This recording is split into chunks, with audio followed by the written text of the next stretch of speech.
ফাখাযনাহুম বাগতাতান, আমি হঠাৎ করে ধরি। এরপরে কি বলে জানেন? ফাইদাহুম মুবলিসুন। এরপরে এই আয়াতের তরজমা, এরপরে কি বলবে?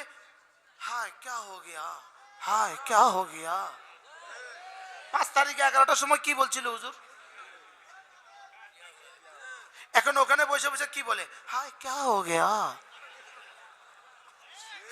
শুধু এক আওয়াজ, এখন শুধু এক আওয়াজ। কি আওয়াজ বলেন? হায় কি হয়ে গেল বলেন, হায় কি হয়ে গেল। তো রব্বুল আলামিন বলেন, হ্যাঁ আমি এমনটি করি, আমি ছাড় দেই ছেড়ে দেই না। বলেন আমি কি দেই? আমি ছাড় দেই, আমি ছাড় দেই ছেড়ে দেই না। পৃথিবীর লক্ষ লক্ষ মুজাহিদিনকে এই বাশারে হত্যা করছে। হত্যা করার জন্য গুলি খরচ হবে, সে গুলি খরচ করে নাই, গুলি খরচ করে নাই।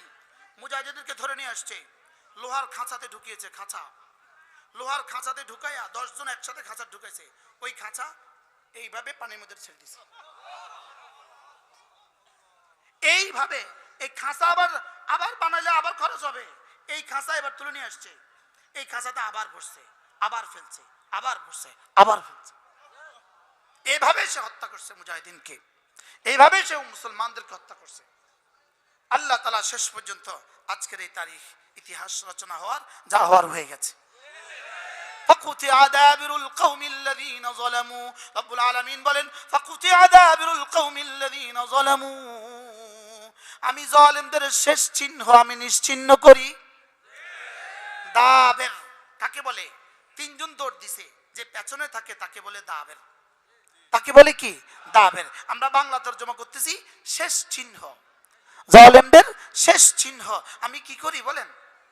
আমি নিশ্চিহ্ন করি। ফাকুতিআ দাবিরুল কওমিল্লাযীনা যালামু, জালেমদের শেষ চিহ্ন আমি নিশ্চিহ্ন করি। আলহামদুলিল্লাহি রাব্বিল আলামিন, প্রশংসা শুধুই আমার। প্রশংসা কার? এখানে মুফাসসিরিন আজীব কথা বলে, ফাকুতিআ দাবিরুল কওমিল্লাযীনা যালামুর মধ্যে আলহামদুলিল্লাহর কি সম্পর্ক? মানে জালেমদের শেষ চিহ্ন আমি নিশ্চিহ্ন করি, এটার সাথে আল্লাহর প্রশংসার কি সম্পর্ক? তো আল্লাহ তাআলা বলেন জালেমদেরকে নিশ্চিহ্ন করা এটা পৃথিবীর সবচেয়ে বড় কাজ। সুবহানাল্লাহ বলেন। আরিফ আয়াম টিভি, আরিফ আয়াম টিভি, কোরআন সুন্নাহর বাণী প্রচার করার প্রচেষ্টায়